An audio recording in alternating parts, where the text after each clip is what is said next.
सोचो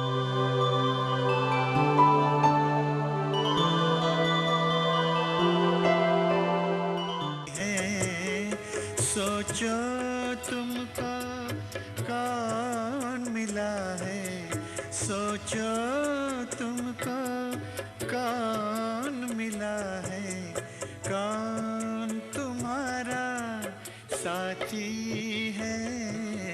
कदम कदम पर मदद तुम्हारी ये एहसास दिलाती है।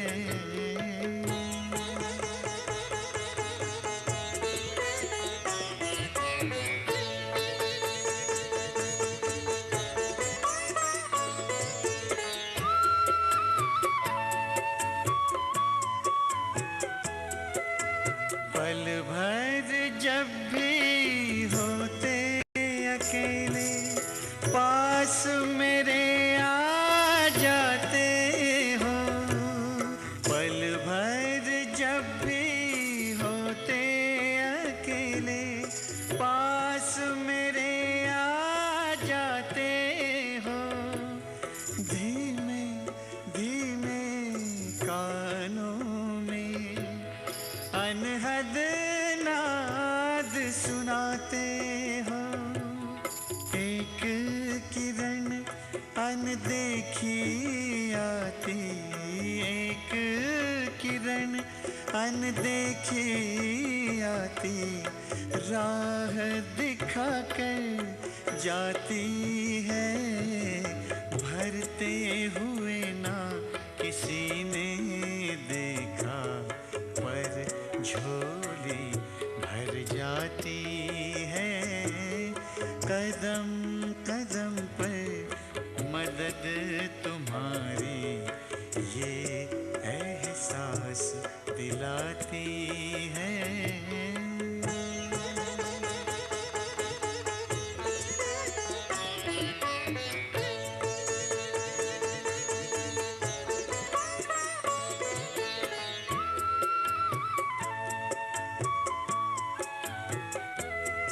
एक बार कहा तुम मेरे हो, 100 बार तुम्हारा प्यार मिला। एक कदम चले तेरी राहों में, तो जन्म जन्म का साथ मिला। ऐसी करुणा, ऐसी ममता, ऐसी करुणा, ऐसी ममता, तेरी याद दिलाती है। प्यार में प्रभु के दिल खो जाता, आँख सजल हो जाती है। कदम कदम पर मदद तुम्हारी ये एहसास दिलाती है। सोचो तुमको कौन मिला है, सोचो तुमको कौन मिला है, कौन तुम्हारा साथी है। कदम कदम पर मदद तुम्हारी ये एहसास दिलाती है।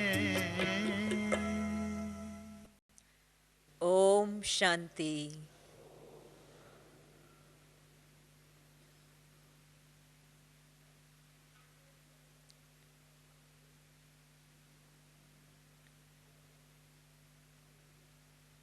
इसी डायमंड हॉल में कल के ही शाम हमारे बीच हमारे मीठे प्यारे बाप दादा की पधरामनी हुई। हमने उनके महावाक्य बहुत प्यार से सुनी और सुनने के साथ साथ बाबा हमेशा कहते ही हैं कि हमारा सुनना सिर्फ सुनना है नहीं हो, लेकिन सुनने के साथ साथ बनना भी है।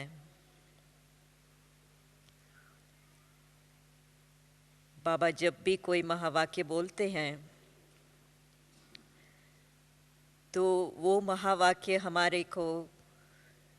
हमारे जीवन में शिक्षा के रूप में तो मदद करते ही हैं, लेकिन साथ साथ हमारे लिए वो वरदान भी बन जाते हैं। और हमें तो पता ही है कि जो वरदानी शब्द होते हैं उनमें बहुत शक्ति भरी हुई होती है। वरदान माना ही वो महावाक्य जिनके प्रति हमारे अपनी तरफ से मेहनत नहीं करनी पड़ती, लेकिन सिर्फ ये याद रखना पड़ता है कि बाबा ने हमारे प्रति ये महावाक्य, ये वरदान उच्चारे हैं। और जैसे ही वो याद आता, जैसे ही वो स्मृति में हम स्थित हो जाते, तो वो एक रियलिटी बन जाती है। हम सभी अनुभवी हैं, रोज बाबा के वरदान सुनते हैं और उस वरदान को कार्य में लगाते भी हैं। और कार्य में लगाने का जो विधि बताई है बाबा ने, वो यही है कि बस वरदान याद रहे तो वो प्रैक्टिकल में आ सके। तो कल के जो ये शब्द थे, बाबा ने मुरली तो बहुत लंबी चलाई थी और काफ़ी इसमें पॉइंट्स कहो ज्ञान युक्त धारणा के लिए शिक्षाएं कहो, लेकिन ये शब्द जैसे कि दिल में लग गया कि निमित्त भाव का अपने ब्राह्मण जीवन में, अपने सेवा के जीवन में, अपने पारिवारिक भी जीवन में, व्यक्तिगत जीवन में भी कितना न मूल्य है, कितना न महत्व है। और इस बात की महत्व को जान के इस पर हम पूरा अटेंशन दें तो कितना न प्राप्ति हो सकती है। जिसके लिए ही बाबा ने ये भी कहा कि यही एक शब्द, यही एक निमित्त भाव आपके जीवन में, जैसे कि एक खान, गुणों का खान कहो, प्राप्तियों का खान कहो, वो खान का रूप ले जाता है। तो विचार अगर करें तो हम सभी जो बाबा के बने हैं, बाबा को पूरा पहचान कर न सिर्फ बाबा की शक्ति को, लेकिन जो दुनिया वाले कहते हैं तेरी गत मत न्यारी, तो बाबा की गति को पहचान गए, बाबा की मत को पहचान गए। माना कि जिस तरह से शिव बाबा ने ब्रह्मा बाबा को माध्यम बना के उनके द्वारा कार्य कराया, तो हम अगर इस पर ध्यान दें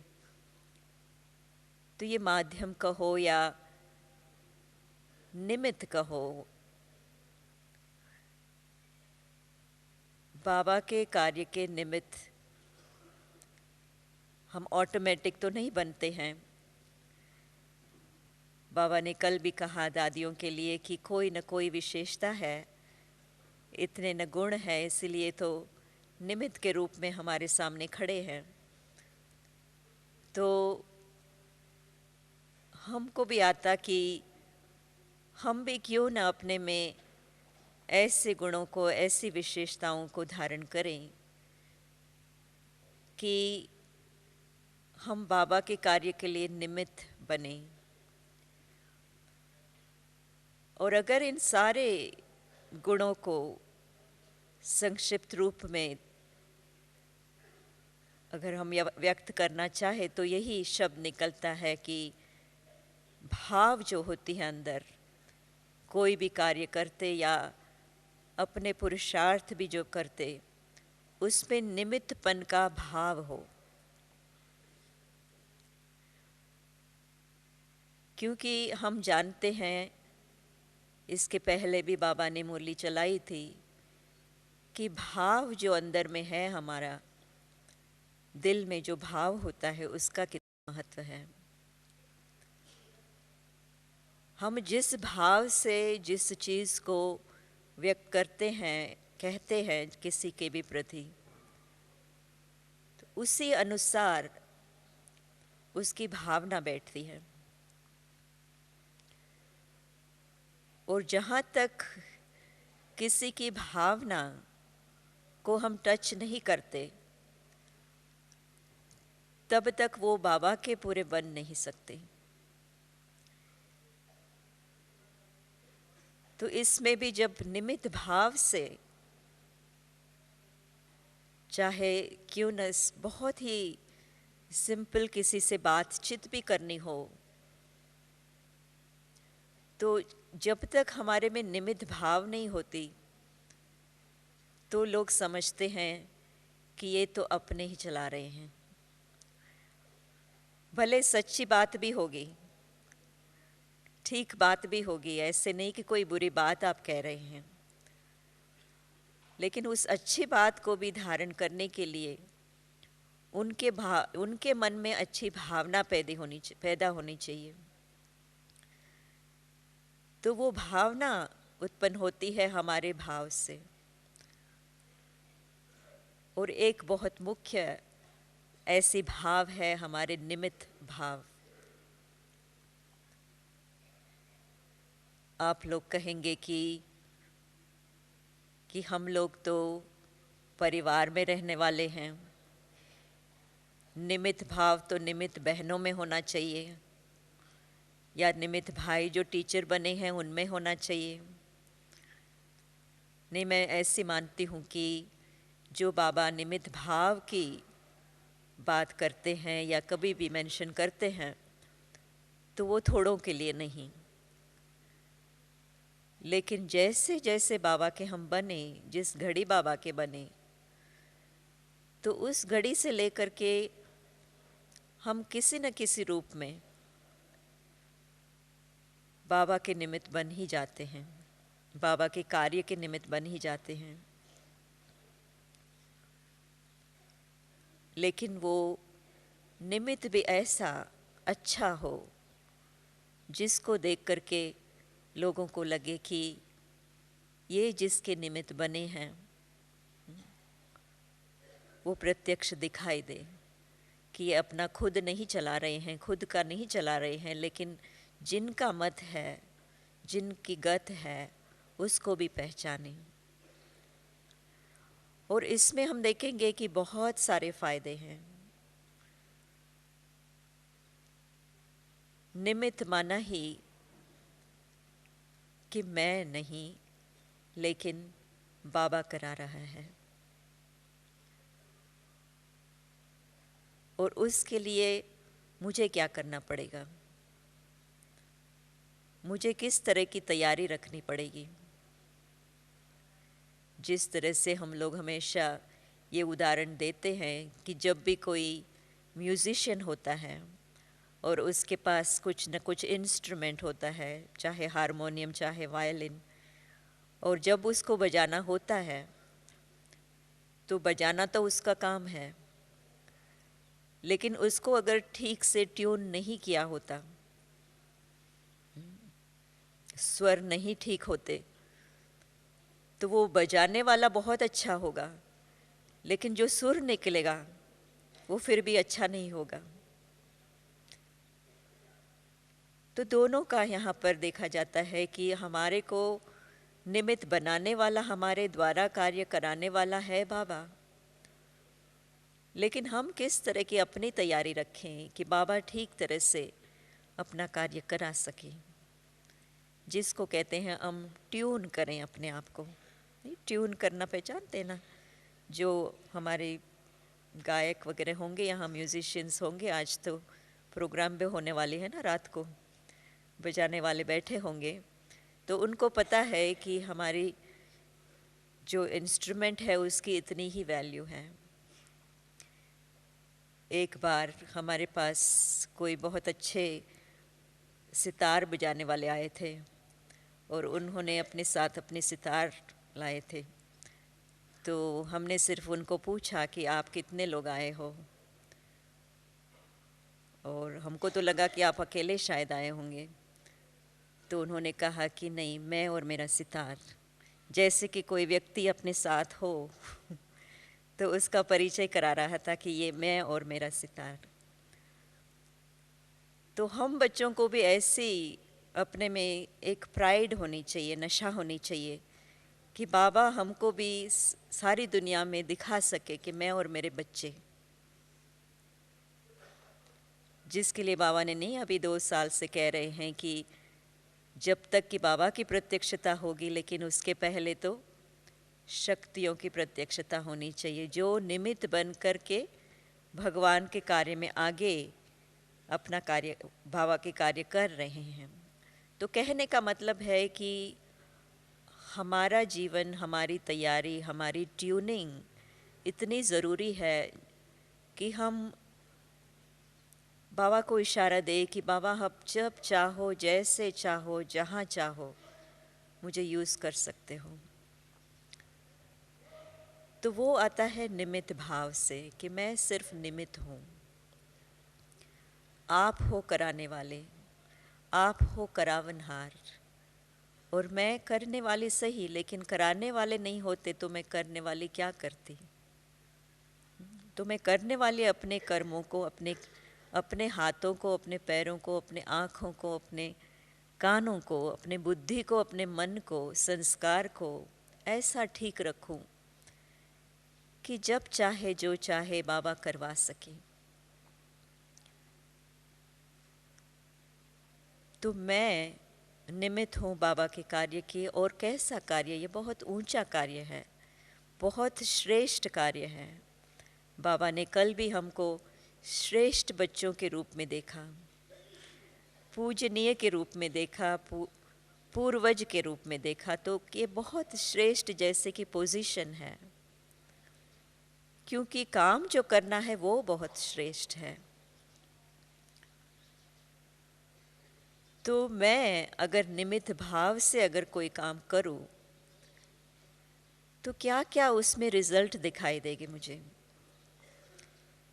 तो इसमें तो हम हमेशा ये तो सुनते ही हैं कि जिसमें निमित्त भाव होगा वो तो बहुत निर्माण होंगे।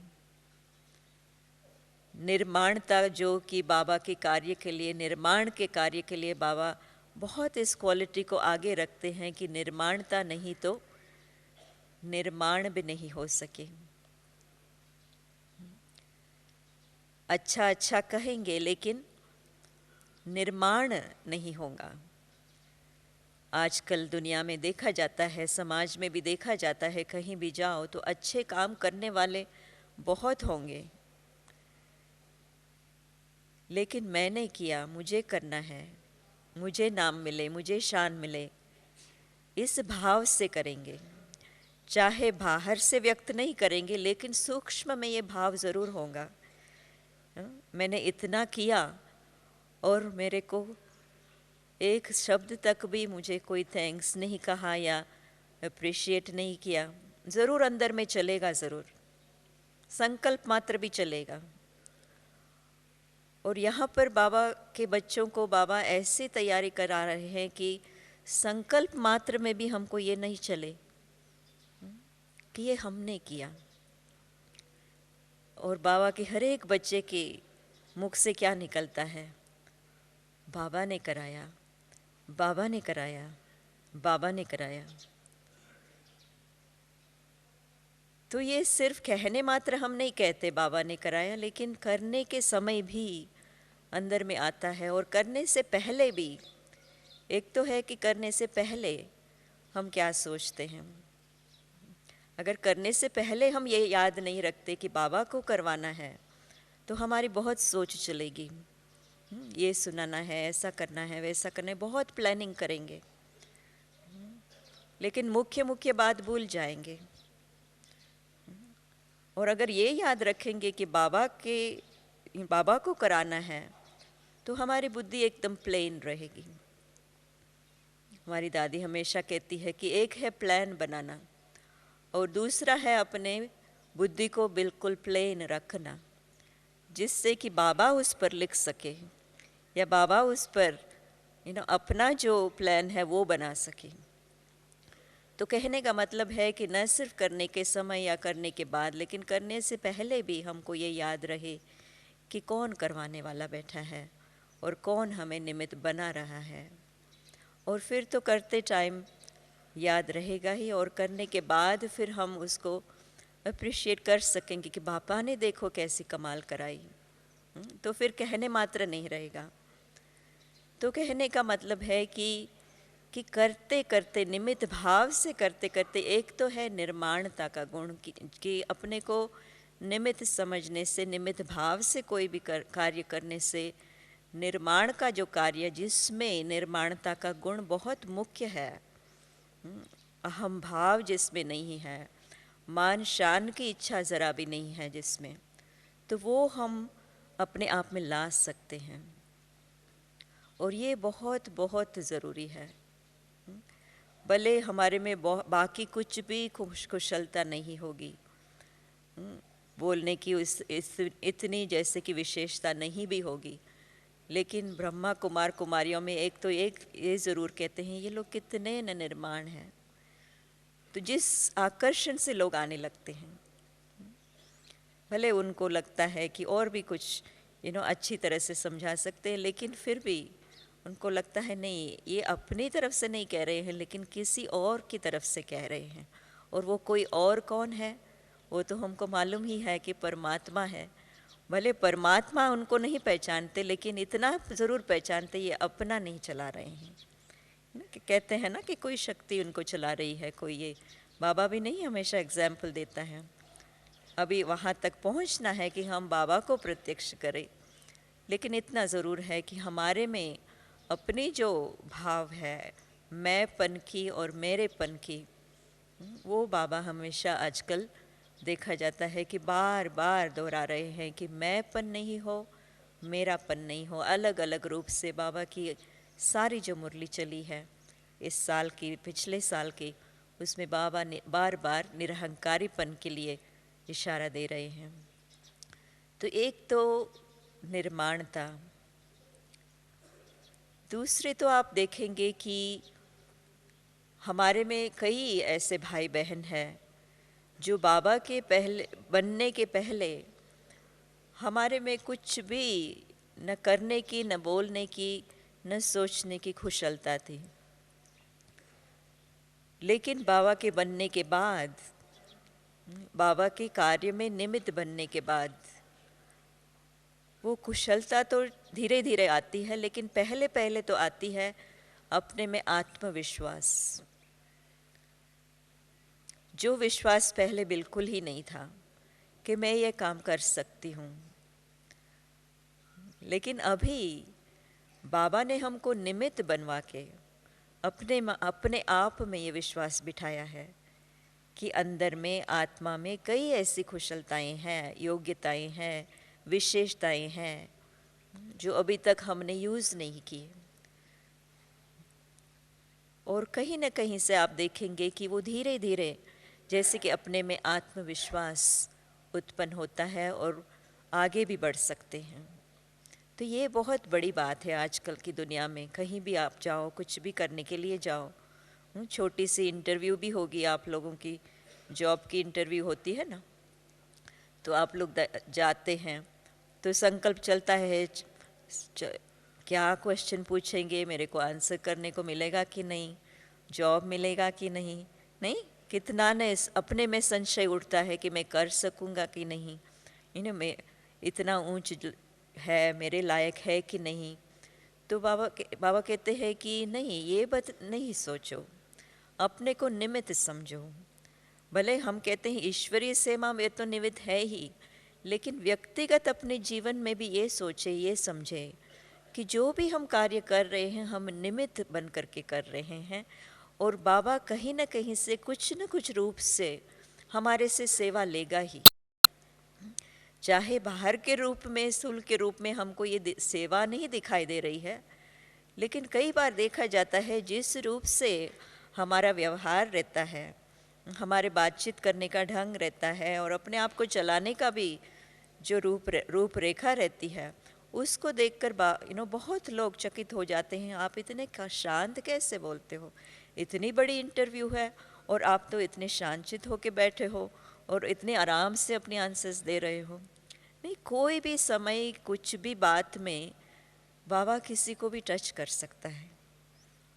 हमारे अपने व्यवहार, जो अपने बात करने की जो ढंग है उसके द्वारा, सोचने की ढंग है उसके द्वारा, या अपना जो चेहरा खुश मिजाज हो तो उसमें कोई बहुत, जैसे कि देख सकता है कि ये तो मनुष्य बहुत इतना स्ट्रेस है जीवन में, इतनी टेंशन की बातें हैं चारों ओर। जॉब करते हुए आप लोगों को तो टेंशन की बातें बहुत आती होंगी, लेकिन छोटी छोटी बात में भी हम ये समझे कि हम बस बाबा के निमित्त हमारे जो कार्य मिला हुआ है वो कर रहे हैं। इसी प्रकार से हमारे परिवार को संभालने के लिए भी जो बाबा ने हमको निमित्त बनाया है, ड्रामा ने हमको निमित्त रखा है। चलो बाबा ने डायरेक्ट आपको नहीं बोला है, लेकिन ड्रामा में जो जो पार्ट हम लोग सभी बजा रहे हैं, चाहे ईश्वरीय सेवा में निमित्त हम डायरेक्ट नहीं हैं, लेकिन फिर भी अपने व्यक्तिगत जीवन में या पारिवारिक जीवन में जो भी हमको पार्ट मिला हुआ है, तो उसमें देखा जाता है कि निमित्त भाव से जितना जितना करेंगे तो इतना इतना हम न सिर्फ अपने कार्य पूरी होगी, लेकिन बाबा का कुछ न कुछ किसी न किसी रूप से संदेश किसी को पहुंचेगा।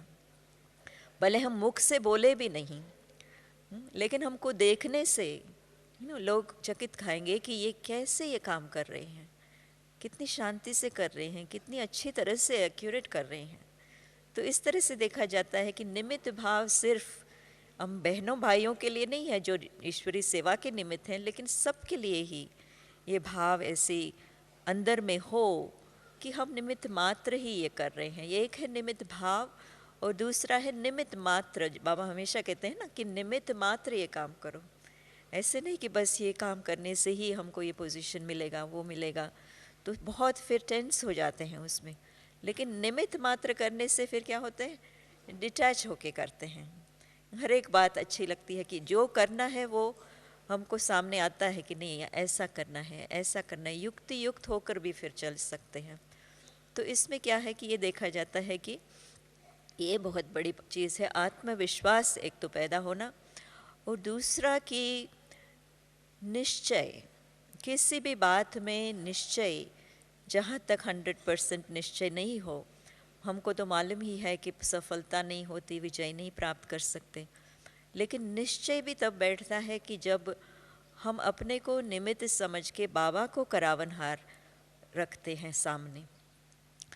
अगर हम समझते हैं कि हम ही सब कुछ करने वाले हैं, हमें ही सब कुछ रिस्पॉन्सिबिलिटी लेनी है, जिम्मेवारी लेनी है, अपने आप को जिम्मेवार समझ लेते हैं, तो क्या होता है, निश्चय कभी कभी हाँ कभी कभी ना हो जाता है, क्योंकि अपने में तो ताकत इतनी है नहीं करने की। तो जब कोई बड़ी बात सामने आती है तो अपना निश्चय कम हो जाता है, निश्चय कम हो जाता है कि ये बात हो भी सकेगी नहीं। तो निमित्त समझने से क्या है कि निश्चय भी कई बातों में जो पहले नहीं थी, निश्चय बैठता है, क्योंकि देखते रहते हैं कैसे बाबा कराता जाता है। हाँ, हम अपने तरफ से नहीं कर सकते थे, इतनी बड़ी बात थी कि हम नहीं कर सकते थे, लेकिन देखते हैं कि बाबा कराता ही जाता है, क्योंकि बाबा का कार्य है ना, तो निश्चय बैठता जाता है। तो हमारे में देखा कि एक तो आत्मविश्वास, और दूसरा बाबा में विश्वास और ड्रामा में विश्वास, जिसको हम निश्चय की पूरी परिभाषा नहीं, बाबा समझाते हैं कि अपने में भी निश्चय हो, बाबा में भी निश्चय हो, ड्रामा में भी निश्चय हो, परिवार में भी निश्चय हो। तो निमित्त समझने से सभी बातों में धीरे धीरे जैसे कि निश्चय बैठता है। और दूसरी बात तो ये है कि जब निमित्त भाव अपने में हो तो आप देखेंगे कि जो मैंने कहा ना कि करने का जो रीति है वो बहुत अलग हो जाता है। कई कार्य ऐसे होते हैं जिसमें बहुत धीरज चाहिए, जिसमें बहुत शांतिपूर्वक आपको करना चाहिए होता है, जिसमें ऐसे उतावली से नहीं बनती हैं। जो कभी कभी नहीं हमारे उतावली के संस्कार इमर्ज होते हैं कि चलो चलो जल्दी जल्दी हो करके ये क्यों नहीं होता, क्यों नहीं होता। लेकिन निमित्त समझेंगे तो ये भी याद आएगा कि बाबा ने निमित्त बनाया और निमित्त टाइम भी है उसके लिए। न सिर्फ हम निमित्त हैं लेकिन निमित्त टाइम भी है ना। नहीं, हम लोग सभी जो ज्ञान में आए, संकल्प चलता है कि नहीं पहले आते तो कितना अच्छा होता, ऐसे करते तो कितना ना अच्छा होता।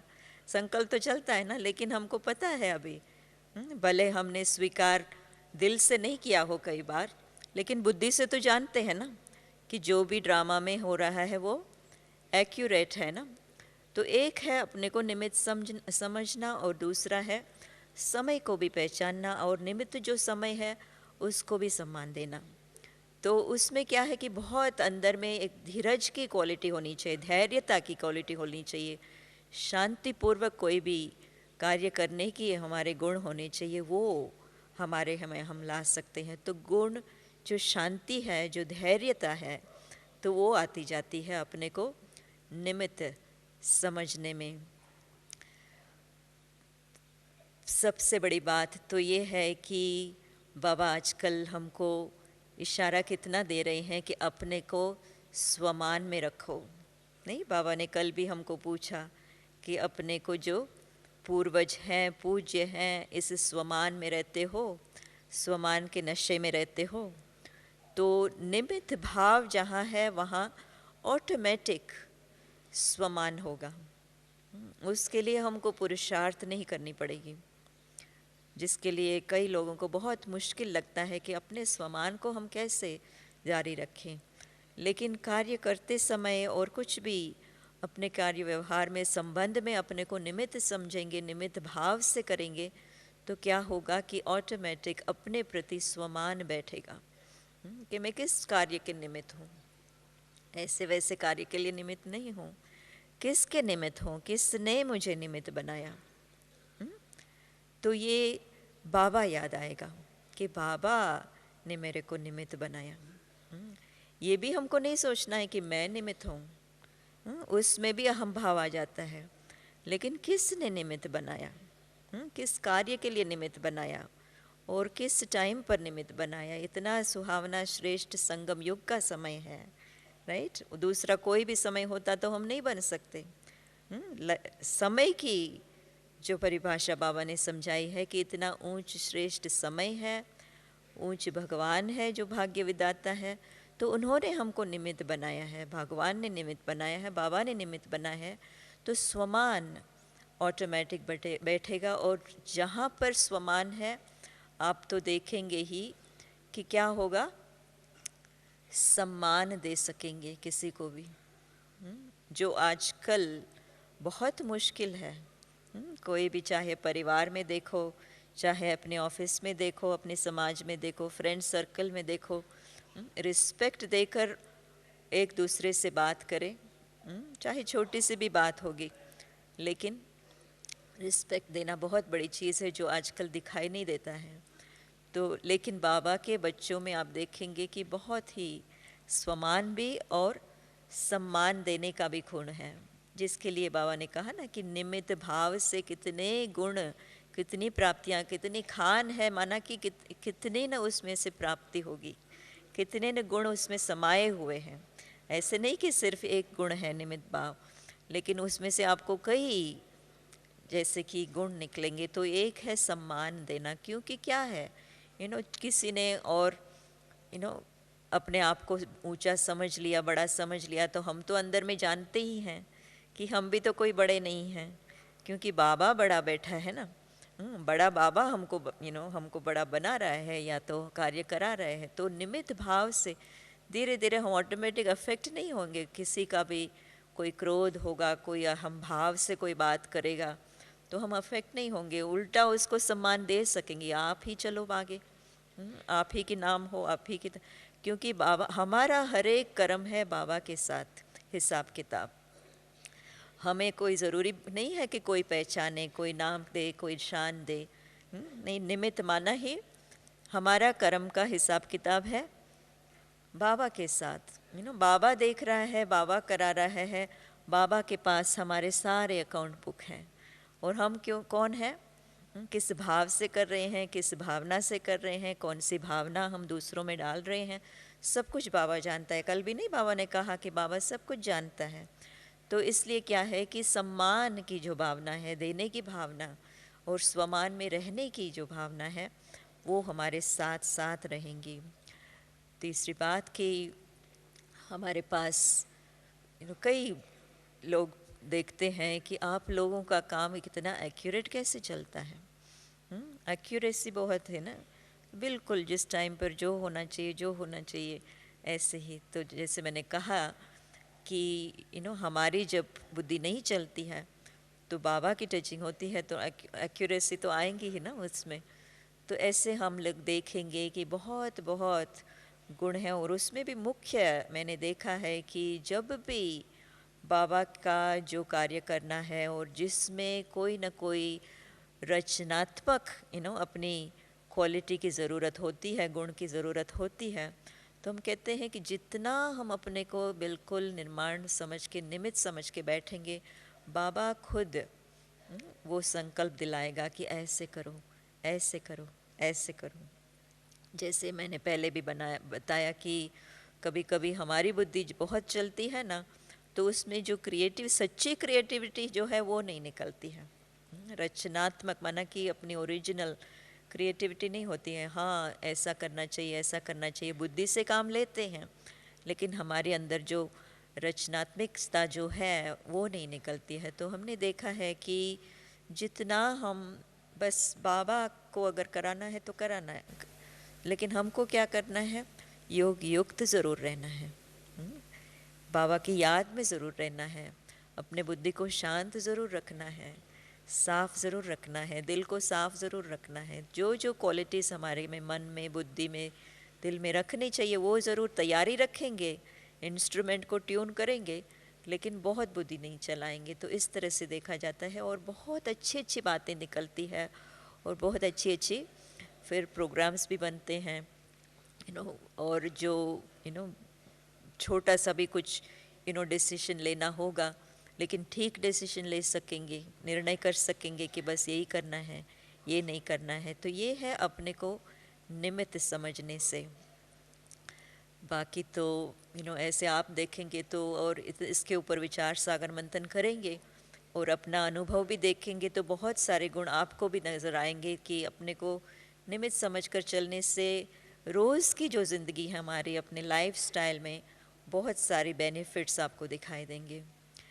तो हमको ये भी कहा गया कि आप लोग सुनना चाहेंगे कि हमारे जो मुख्य स्थान बनी हुई है बाबा के यज्ञ की छोटी सी एक ब्रांच कहो, पीस विलेज न्यूयॉर्क में, अमेरिका में, जो अभी 5 साल हुई है ऑलमोस्ट, जो रिट्रीट सेंटर के रूप में और लर्निंग एंड रिट्रीट सेंटर उसको कहते हैं।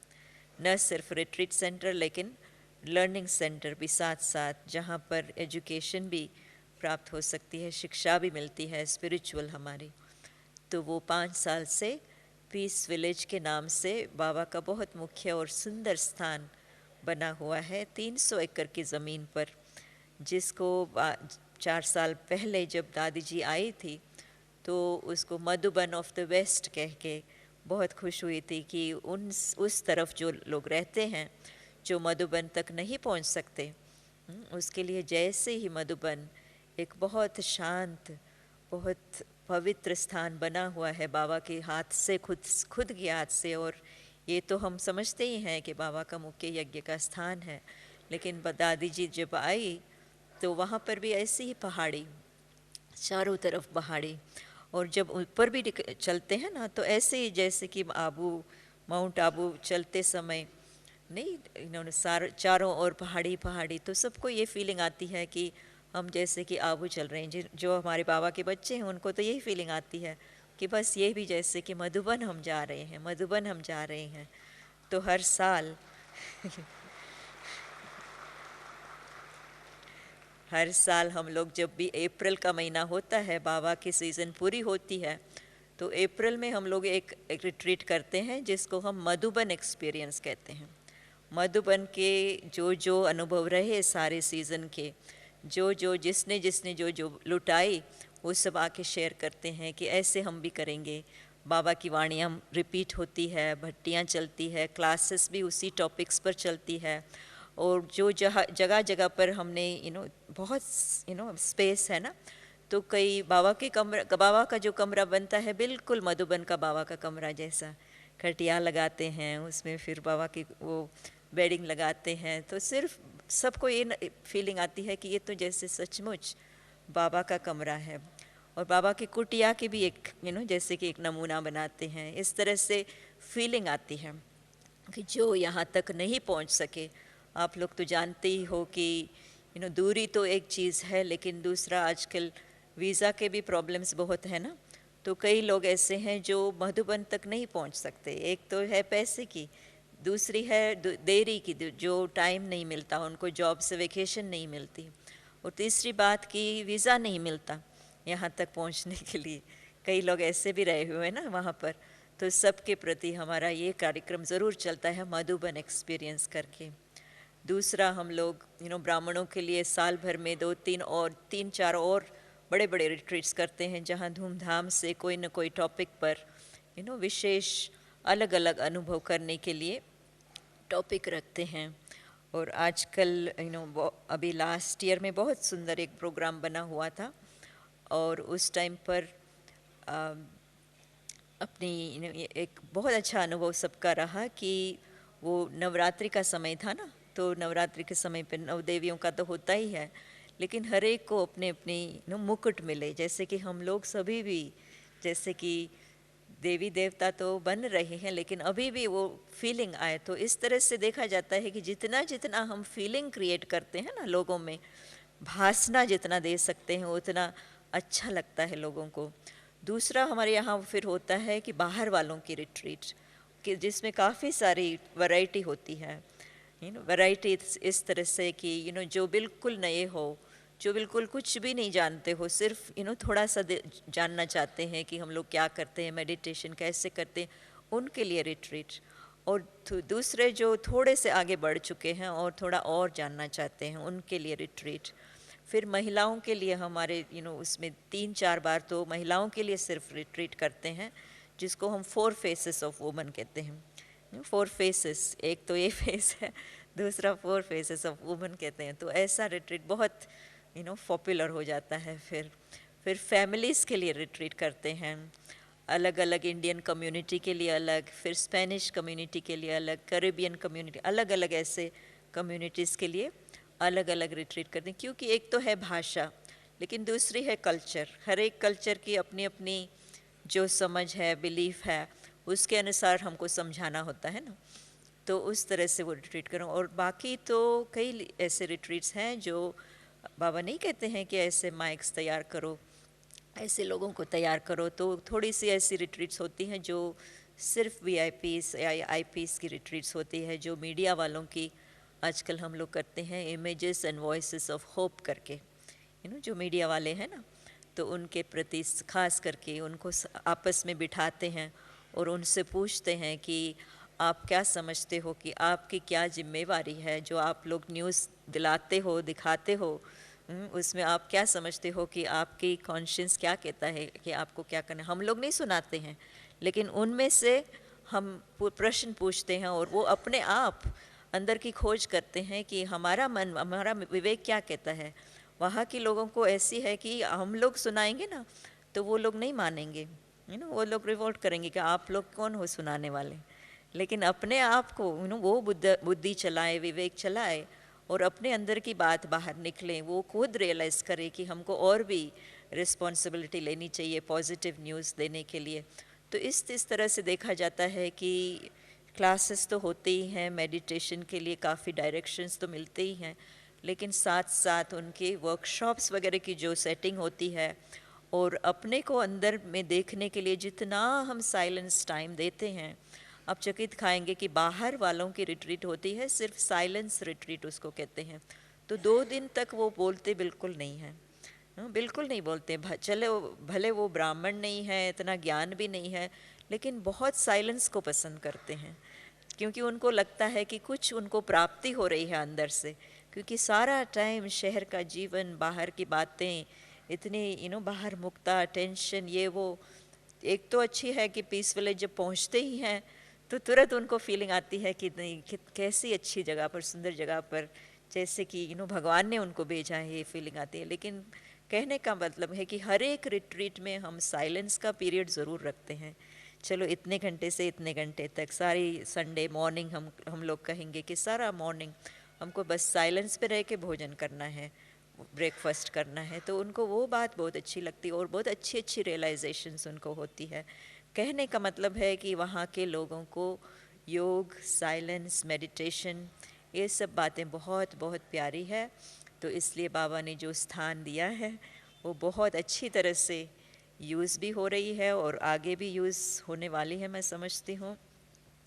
और ऐसे 5 बिल्डिंग बने हुए, 5-6 बिल्डिंग है और काफ़ी पहाड़ी है और फॉरेस्ट है और वहाँ पर वॉक ले जाते हैं लोगों को, और नेचर से भी बहुत सीखते हैं। जब वॉक में ले जाते हैं ना, तो बाहर का जितना फॉरेस्ट वुड्स वगैरह होंगे, तो कहते हैं कि जितना हमको अंदर में नहीं प्राप्ति, बाहर नेचर से हमको होती है। कहने का मतलब है कि थोड़ा सा उनका माइंड सेट चेंज होए ना, फिर हम ज्ञान सुनाते हैं तो फिर एक्सेप्ट भी करेंगे। ऐसे नहीं कि बिल्कुल आए बैठे और ज्ञान सुनाई, वो नहीं एक्सेप्ट करते। तो इसलिए तरह तरह से हमको युक्तियाँ रचनी पड़ती है, प्रोग्राम्स बनानी पड़ती है, और हर एक रिट्रीट के लिए एक टीम बनती है, छोटा सा टीम बनता है। तो हर एक रिट्रीट में ऐसे नहीं कि एक ही हमारा ही बुद्धि चले, लेकिन अलग अलग टीम्स की बुद्धि चलती है और उस अनुसार प्रोग्राम्स बनती है।